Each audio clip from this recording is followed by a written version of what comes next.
Terima kasih Ketua. Assalamualaikum warahmatullahi wabarakatuh.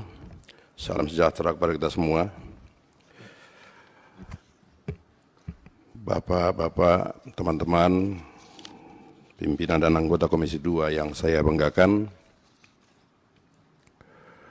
Pak Menteri, Pak Ketua Komisi ASN, Pak Kepala Badan Kepegawaian Negara, dan jajarannya semua yang hadir di ruangan ini. Pak Menteri,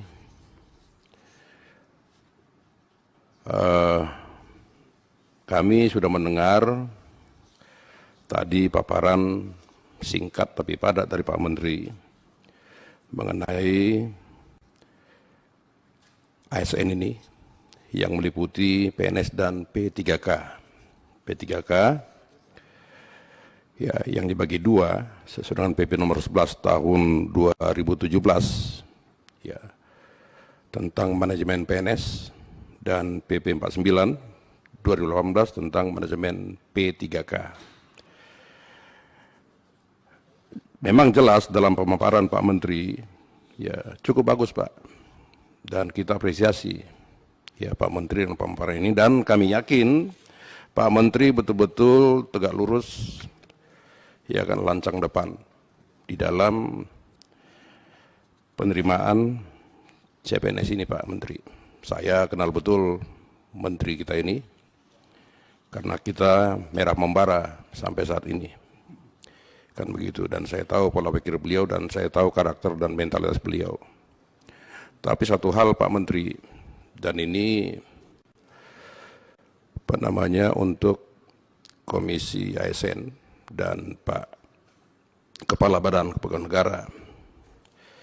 Yang pertama, saya ingin bukan mempertanyakan, kalau mempertanyakan mempersoalkan, tapi menanyakan ya kepada Pak Menteri.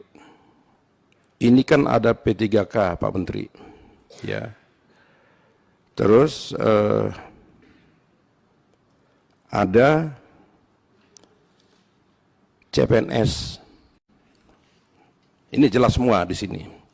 Saya mau tanya Pak Menteri, di mana posisi honorer?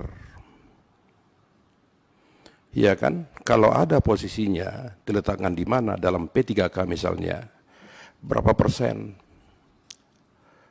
Ya kan, kuota untuk honorer tersebut. Yang kedua, Pak Menteri,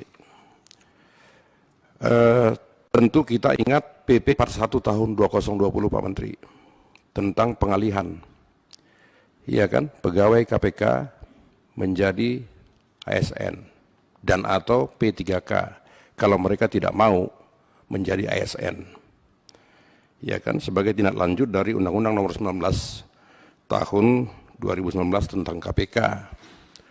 Nah, di PP ini kan kalau saya tidak salah di peraturan komisi Pak Menteri, ya di situ tidak dipersoalkan usia, 35 masih bisa jadi ASN. Kan begitu Pak Menteri dan Pak Kepala BKN. Nah, bagaimana tentang honorer ini Pak? Kenapa ada pengecualian ya melalui PP 41/2020 terhadap KPK, walaupun mereka itu komisi yang sudah bekerja sekian lama, tetapi honorer ini kan jauh bekerja lebih sekian lama Pak. Nah, kenapa ada pengecualian nih? Seperti guru di daerah Pak. Nah, saya bicara karena banyak masuk surat ke sini Pak, dan kami sudah RDPU juga dengan GTH3K, saya lupa namanya itu. Ya mereka dari guru, dari tenaga kesehatan, ya dan dari honorer lain. Ya mereka mohon diperhatikan Pak. Ini bagaimana Pak Menteri? Kenapa ada kekhususan kepada KPK itu? Sementara ini sama-sama pekerja semua Pak, pekerja yang tulus Pak. Guru honorer, tanpa guru kita tidak bisa duduk di sini Pak.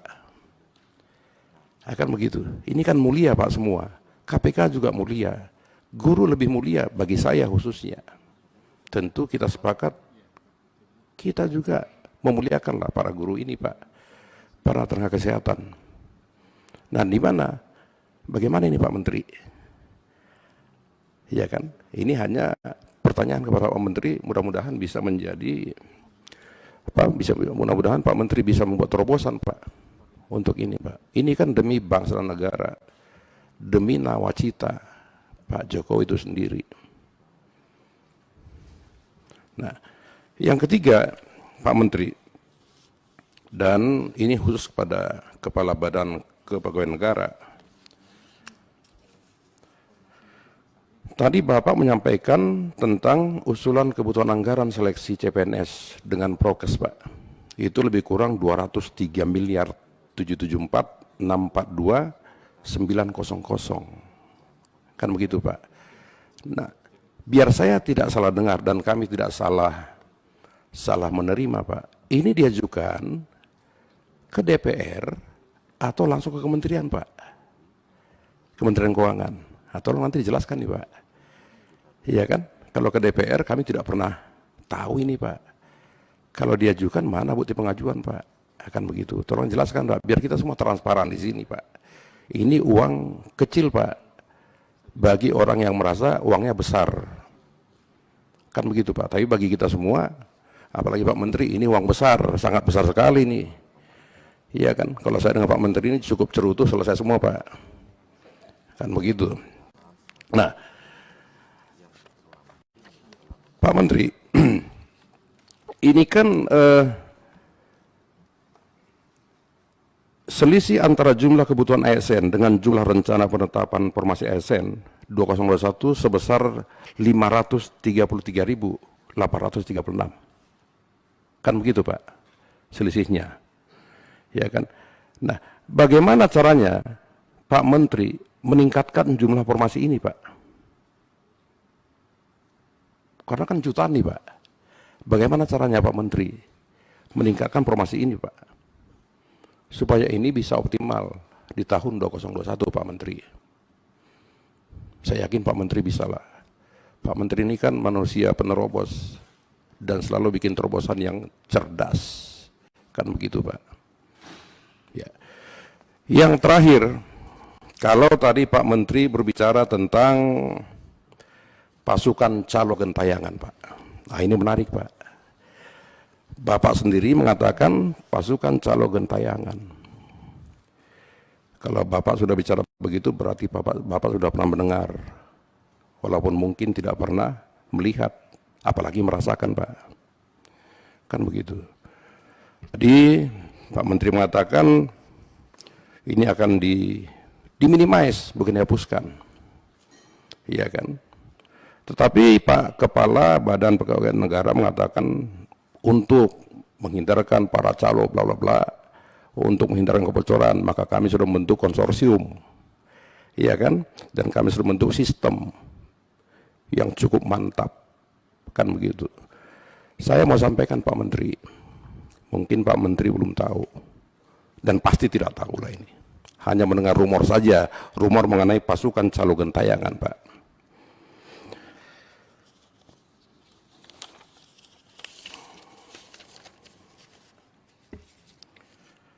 Tentang konsorsium, pertanyaan saya itu sebenarnya siapa saja Pak konsorsium itu?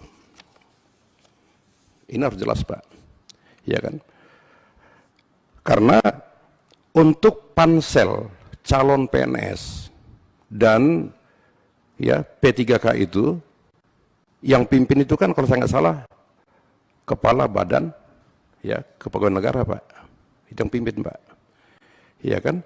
Unsurnya itu tentu Kemenpan RB, BKN, Kemendikbud Pak.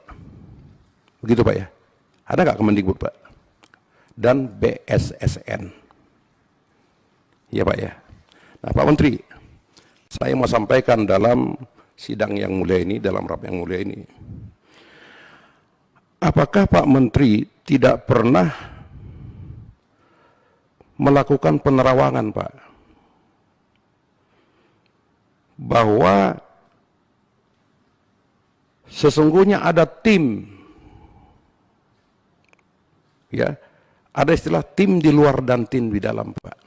Walaupun katanya ini sudah dibuat secara mantap, ya secara apa namanya teknologi. Tapi kan semua yang kerja ini kan manusia juga Pak, yang menguasai Pak. Ya kan? Apakah Pak Menteri tidak pernah terpikir untuk mencari ada nggak mafianya ini Pak? Iya kan? Saya jelas mengatakan ada tim di luar, ada tim di dalam Pak. Saya akan buktikan nanti Pak. Saya akan buktikan dan nanti akan saya akan bicara ke Pak Menteri. Iya kan? Empat mata Pak mengenai ini. Ini ada timnya Pak. Ada timnya Pak. Iya kan? Ada timnya. Ya. Apa itu timnya? Ya. Tim itu adalah tim di luar itu dipimpin oleh seseorang Pak. Seseorang ya yang diduga telah bekerjasama dengan semua unsur, khususnya untuk keamanan aplikasi Pak dan sistem. Pak Menteri, ya aplikasi dan sistem dan uji transparansinya, ya untuk memastikan tujuan itu tercapai Pak. Ada timnya Pak. Nah coba nanti Pak Menteri telusuri ini Pak. Pak Menteri bisa bikin tim sapu jagat internal Pak. Iya kan? Nah, kenapa ada tim ini Pak? Ya, supaya kelihatan tes itu berjalan cukup fair. Mencegah pemain lain Pak. Pemain lain inilah yang disebut sebagai pasukan calo gentayangan Pak. Yang spekulatif. Ke Pak Ketua mengatakan sudah datang ke beliau. Ke saya sudah datang juga Pak. Minta tolong. Oh saya bilang enggak. Kita enggak paham tuh yang gitu. Kita enggak mau digari Pak. Enggak paham kita. Nah inilah tim-tim gentayangan Pak. Ya inilah pasukan gentayangan itu Pak. Ya kan? Tapi ada yang namanya calo, sifatnya spekulatif, ada jaringan atau sindikat, inilah tim di dalam dan tim di luar Pak Menteri. Iya kan? Ini sudah lama ada ini Pak, sudah lama Pak. Sudah lama ini Pak. Jangan sampai nanti tim Kuningan muncul Pak ke tim dalam. Kan begitu Pak. Iya kan? Jangan nanti tim Kuningan seperti masuk ke tim Senayan Pak. Ya kita kan harus fair-fair aja bicara Pak. Ini karena kita mitra Pak, kita harus terbuka. Kan begitu. Iya kan? Nah mengenai berapa biaya? Ya itu sudah tidak rahasia Pak. Saudara saya sudah kena Pak, kena 200 juta. Ada yang 300 Pak. Jadi ini kalau saya istilahkan ke istilah pilkada Pak, TSM. Terstruktur, sistemik, masif Pak. Ini cukup serius Pak. Tolong Pak, apa namanya Kepala BKN, dibantulah Pak Menterinya Pak. Demikian juga dengan Ketua Komisi ASN. Beliau ini kan taunya tegak lurus Pak. Saya ulangnya cukup dikasih cerutu selesai itu barang Pak. Ya kalau tidak COVID ini kita suka nyanyi-nyanyi juga. 2-3 lagu selesai. Kasihan beliau Pak, tolong dikawal lah. Iya kan, nanti kami akan bicara 4 mata dengan Pak Menteri mengenai ini. Supaya ini tuntas Pak. Gitu loh. Ke IPDN orang banyak minta tolong. Itu mitra Komisi 2 Pak Mendagri. Tapi mereka mengatakan tidak bisa. Karena semua ya harus melalui bapak-bapak depan saya ini Pak. Yo kita aplaus Pak. Gitu loh. Nanti kita akan teliti Pak, apakah ini betul-betul lolos secara lulus Pak. Kan ada yang lolos secara tidak lulus Pak. Ada lulus tapi tak lolos. Nah, begitu Pak. Demikian Pak Menteri. Ya, ini bukan apa namanya mengkritik, ini mengkritisi Pak. Supaya betul-betul mitra kami ini mitra yang betul-betul bisa diandalkan dan mitra yang betul-betul bersih semua Pak. Demikian Ketua, terima kasih. Terima kasih Pak Jimat.